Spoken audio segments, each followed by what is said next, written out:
Moments ago, House Speaker Mike Johnson swore in Democratic Congresswoman Ana Lilia Mejia 5 days after she cruised to victory in New Jersey's 11th district.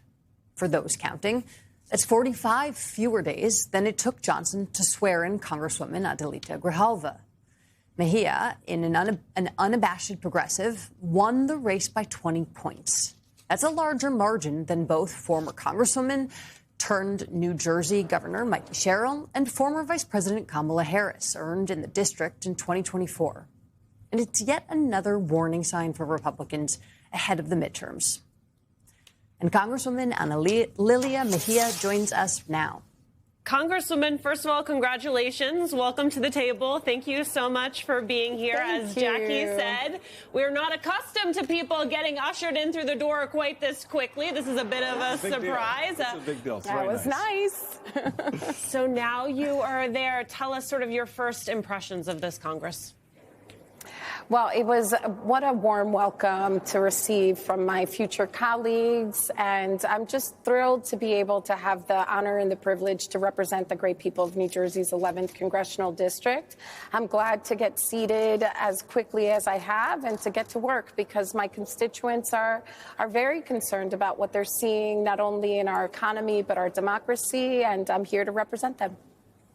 Congresswoman, it is quite an important, I think, political feat. It's an enormously important political feat to win that district, given the composition of the district, to win it by 20 points.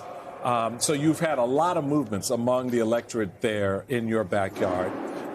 You have to run for this seat again, correct? I do, yes. Yeah, this fall. I have 8 weeks. You have 8 weeks. And so yes. I celebrate with you today because I really do applaud the achievement because as a former chairman, I respect that. I respect you came to the game. You did it right. You played it smart. They came at you and they're going to come at you again. There was, though, given some of the nature of the district, some voters who were like, just didn't want the Republicans at the table. How do you now turn that corner, flip that switch to make sure you get to keep this seat this November and be able to continue the work that you hopefully will start 10 minutes from now when you get back on the floor? How do you see that transition for you, given that you're, unlike a lot of your colleagues, you just had an election and you've got another one coming right at you? Yeah, well, I'll say that, I knocked on doors. I spoke to many, many of my future constituents or my current constituents, and I heard the same thing over and over again. Folks are very concerned about affordability. Folks are concerned about the Democratic backslide that is very evident to them, and they wanted to send a fighter to Congress. It wasn't so much about left or right. What they wanted was someone that understood the difference between right and wrong. And so I know that I am going to continue talking to my constituents, letting them know that I am not only ready to face their needs or to advocate for their needs in the halls of Congress, but that I will be in my district making sure that I'm sharing information, that I am supporting them, that I am meeting their needs, that I am addressing their concerns.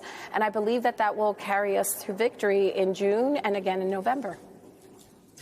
Congresswoman, just on that topic, what are your legislative priorities during these 8 weeks?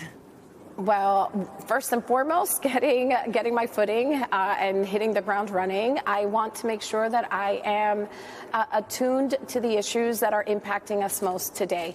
Affordable housing is a serious issue in our district and across America. The truth is that most people are paying in this moment, in 1 year, there has been a 5% increase in my district in terms of housing, a 6% increase in terms of energy costs, and a 175% increase in healthcare costs. So my constituents, like many Americans, are eager to get affordability back under control. We also are very concerned about the Democratic backslide and the overreach of the executive, the fact that the president has attempted over and over again and sadly succeeded to circumvent Congress, whether it comes to the power of the purse or war. And I'm glad to represent the people of New Jersey's 11th to fight for, to restore the balance in our government. The fact is, our government is supposed to be a three-legged stool, and the president has been actively undermining it since he's been back in office. We have to get together and stop this.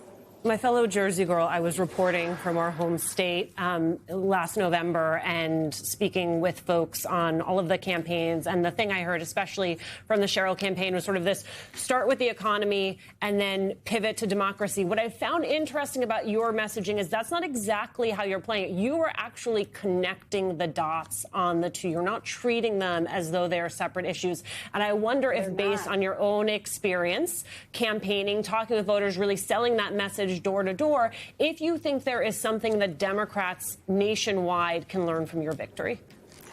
I think so. Look, on the campaign trail, as an organizer, as someone that trains leaders across the country, here's the thing that I've been sharing with folks. We have to understand that an authoritarian is quite simply a corrupt politician who has gotten a taste for stealing from the American people, and they want to keep the grift going.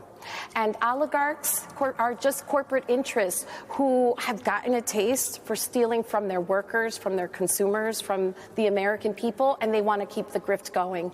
And both parties, both of those entities, share a common enemy, an informed electorate. So as a representative, my job is not only to represent the people of New Jersey in these great halls, but it's also to come back home and make sure that people have the information they need to make the concrete demands that they deserve to make if they're going to be active participants in self-governance.